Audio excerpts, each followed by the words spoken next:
آج کی ہماری گفتگو کا موضوع ہے حسد اور اس کی مذمت۔ میری دعا ہے کہ اللہ تعالیٰ مجھے حق بیان کرنے کی اور آپ کو سن کے آگے پھیلا کے مزید اس کو پھیلانے کی توفیق دے۔ اللہ تعالیٰ نے قرآن پاک میں ارشاد فرمایا والذین جاءوا من بعدهم یقولون ربنا اغفر لنا ولاخواننا الذین سبقونا بالایمان ولا تجعل في قلوبنا غلا للذین آمنوا ربنا انک رؤوف رحیم۔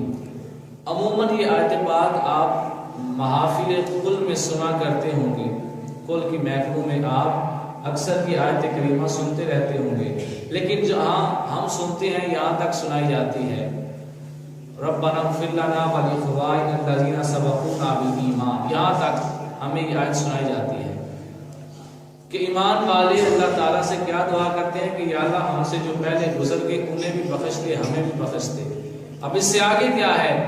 آگے اللہ فرماتا ہے یہ بھی دعا مانگو وَلَا تَجْعَلْ فِي قُلُوبِنَا غِلًّا لِلَّذِينَ آمَنُوا، اے اللہ ہمارے دل میں کبھی بھی کسی مسلمان کے لیے ہمارے دل میں کینہ پیدا نہ کرو۔ یہ دعا بھی اللہ تعالیٰ سکھاتا ہے کہ اپنے دل میں یہ اللہ سے دعا کرو کہ اللہ ہمارے دل میں کبھی بھی کسی مسلمان کے لیے کینہ، بغض، حسد پیدا نہ کرنا۔ یہ دعا اللہ تعالیٰ سے مانگنے کا طریقہ ہمیں اللہ نے ہی سکھایا ہے۔ تو میرے بھائیو، حسد ایک بہت ہی بری چیز ہے۔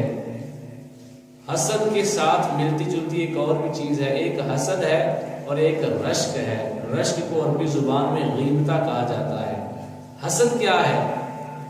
حسد یہ ہے کہ آج یہ ایک محفل پاک آپ نے ماہانہ شروع کی ہے، تو جس نے اس میں تعاون کیا، بشارت صاحب نے اس کا آغاز کیا اور جتنے بھی ساتھ دوست احباب نے تعاون کیا، کوئی بندہ باہر سے آتا ہے وہ دیکھتا ہے کہ ماشاءاللہ ان کی ماہانہ محفل پاک ہوئی جس کے اندر انہوں نے قرآن و حدیث کا درس دیا، تو وہ یہ دیکھ کر کہتا ہے کہ انشاءاللہ میں بھی اپنی مسجد میں یہ کام شروع کروں گا۔ تو یہ رشک بن جائے گا کہ اس نے اس کے کام کو دیکھا، اسے پسند کیا اور کہا کہ اگر یہ کرتا ہے تو میں بھی اپنی مسجد میں یہ کام شروع کروں گا۔ اور جس نے یہ کہا دیکھا میں اپنا قرآن لگے ہے ڈایا جی رہ گئے، یہ اس کا حسد ہے۔ حسد سے مراد یہ ہوتا ہے کہ وہ اگلے بندے کی توہین کر رہا ہوتا ہے، وہ اگلے بندے کے اس کام سے خوش نہیں ہوتا۔ ایک اور مثال دیتا ہوں، میرے پاس ایک اچھا موبائل ہے، آپ کے پاس نہیں، آپ دیکھ کر یہ کہتے ہیں کہ یا اللہ تو نے اسے موبائل دیا ہے تو تیرے خزانے میں کیا کمی ہے، مجھے بھی نواز دے۔ تو یہ رشک ہے کہ آپ نے کہا یا اللہ اسے بھی دیا ہے تو مجھے بھی دے دے۔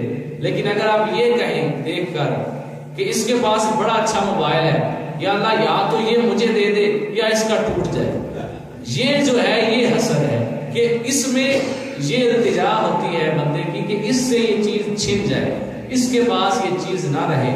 تو اللہ نے قرآن پاک میں فرمایا وَمِن شَرِّ حَاسِدٍ إِذَا حَسَدَ، جہاں اللہ اپنے محبوب صلی اللہ علیہ وسلم کو فرما رہا تھا کہ آپ یہ بھی فرماؤ یہ بھی فرماؤ، تو فرمایا یہ بھی دعا مانگو وَمِن شَرِّ حَاسِدٍ إِذَا حَسَدَ، اور میں پناہ مانگتا ہوں حاسدین کے شر سے جب وہ حسد کرنے لگے۔